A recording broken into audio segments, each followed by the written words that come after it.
Ողջույն հարգելի հայրենակիցներ, ես այսօր կխոսեմ մի բացահայտված հանցագործության, ավելի ճիշտ հանցագործությունների մասին եւ դրանց առաջացրած քաղաքական հետևանքների մասին։ Ինչպես արդեն շատերդ գիտեք, Նոր Նորքի թաղապետարանում թաղապետը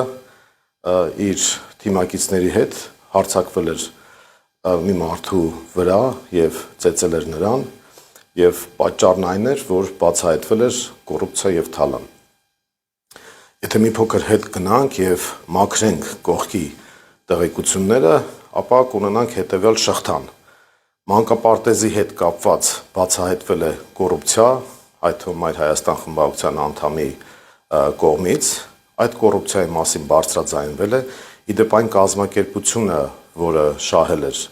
այդ վերանորոգման աշխատանքների տենդերը, առաջին անգամը չէ որ շահում է եւ նա փոխկապակցված է քաղաքային իշխանությունների հետ եւ ահա այդ կոռուպցիան բացահայտելուց հետո թաղապետը հարձակվել էր բացահայտողներից մեկի վրա եւ դրան հետեւել էր մի զավեշտալի պատմություն, մեղադրանք էր առաջադրվել բացահայտողի, ավելի ճիշտ բացահայտողների եւ կոնկրետ ծեծվողի նկատմամբ եւ այն թաղապետը, որը ներկայացնում է Հանրապետություն կուսակցությունը, դեռևս շարունակում է մնալ իր պաշտոնին եւ ազատ ման է գալիս քաղաքում։ Եթե սա լիներ որևէ ընդդիմադիր վարչական շրջանի ղեկավարի կամ համայնքապետի հետ կապված, ապա նրան անմիջապես կձերբակալեին, կասկած չունենանք եւ քրեական գործով մեղադրանք կառաջադրվեր, նա պաշտոնանկ կարվեր կամ այլ մեթոդներ կկիրառվեին, բայց քանի որ այսպես կոչված ժողովրդավարության բաստիոնում ենք գտնվում, ապա իշխանական կոալիցիայի մաս կազմող վարչական շրջանի ղեկավարը դեռևս ազատության մեջ է եւ դեռևս շարունակում է պաշտոնավարել։ Ինչն է հետաքրքիր այս պատմության մեջ, համամարտկային արևմտյան արժեքներից խոսող ուժի ղեկավարը, տվյալ դեպքում Հանրապետություն կուսակցության ղեկավարը, որը Վազգեն Սարգսյանի եղբայր լինելը դարձրել է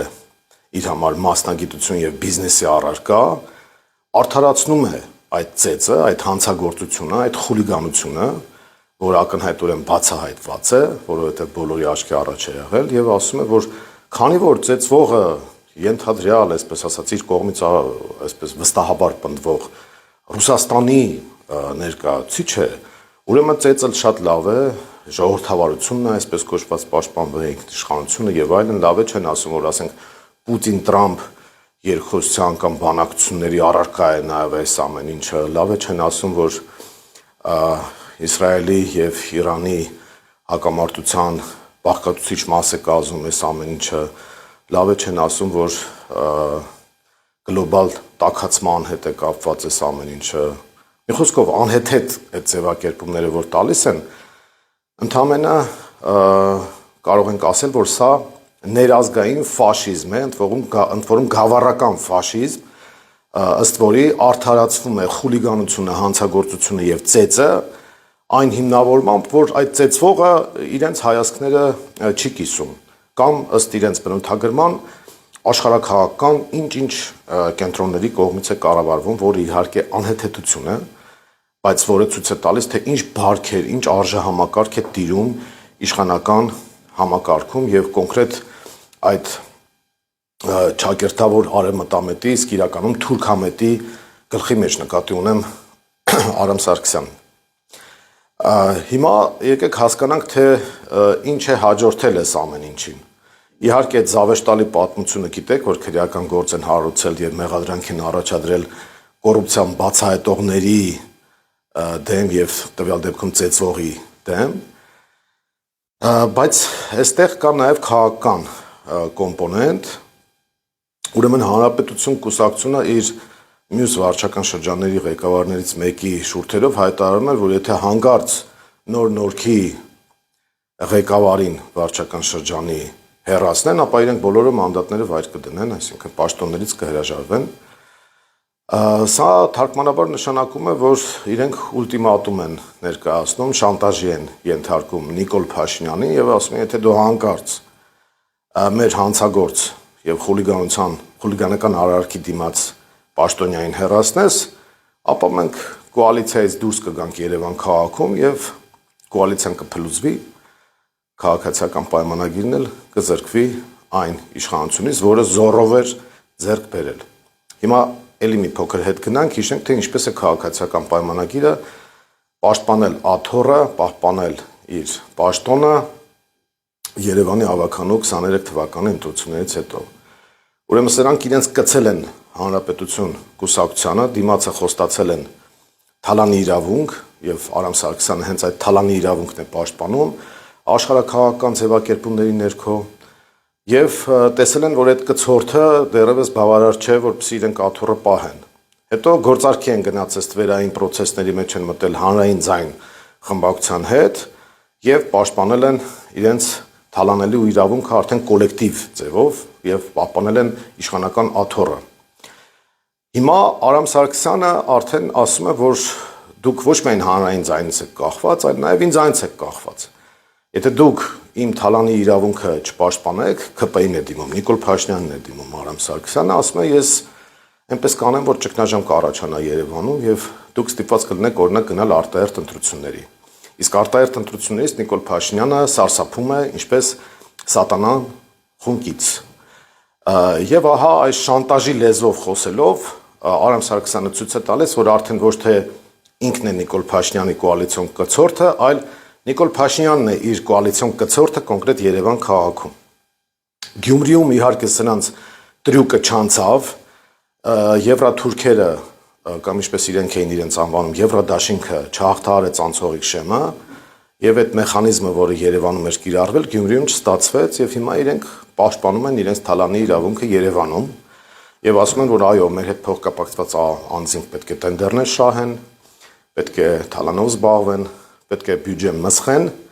բայց իրենց ոչ մի բան պետք է չլինի նույնիսկ այն դեպքում, երբ որ իրենք հանցագործություն են կատարում եւ քաղաքացուն ծեծում են մի քանի հոգով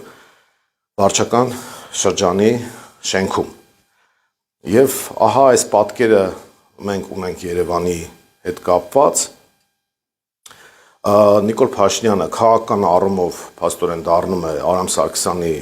ոտքերի պոլիշորը, որովհետև եթե սա է իրենց արժեքը, ապա իրենք խայտարակվում են, իսկ եթե դա չէ ու չեն կարողանում պաշտոնանկ անել այդ խուլիգան թաղապետին, ինչպես նախկինում էին ասում կամ ինչպես հիմա են ասում վարչական շրջանի ղեկավարին, ապա ստացվում է, որ դա քաղաքական առումով պոլիշորություն է։ Հիմա գնդակը Նիկոլ Փաշինյան, Տիգրան Ավինյան զույգի դաշտում է, եւ եթե նրանք պաշտոնանկ չեն անում Հանրապետություն կուսակցության ներկայացուցչին, ուրեմն ընդունում են, որ իրենք բացառապես 0 են, 0, եւ որևէ կապ չունեն այն արժեքների հետ, որի մասին խոսում են։ Մենք իհարկե դա շատ լավ գիտենք, որ իրենք որևէ կապ չունեն այդ արժեքների հետ, արևմտյան, համամարտկային, չգիտեմ, ԵՄ գնալու եւ այլն, բայց սա առարկայական հաստատում է այդ ամեն ինչը եւ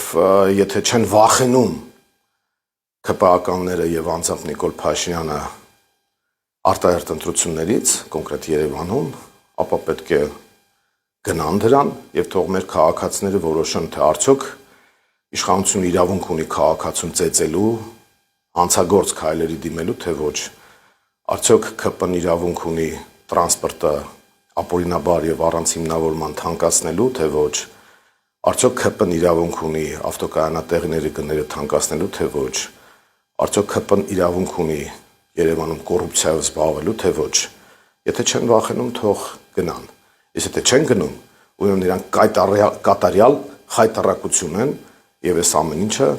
իհարկե իր պատասխանը ստանալու է արդեն համապետական մակարդակով, երբ որ Նիկոլ Փաշինյանը վռնդվելու է քաղաքական դաշտից։ Այս բանին այսքանը։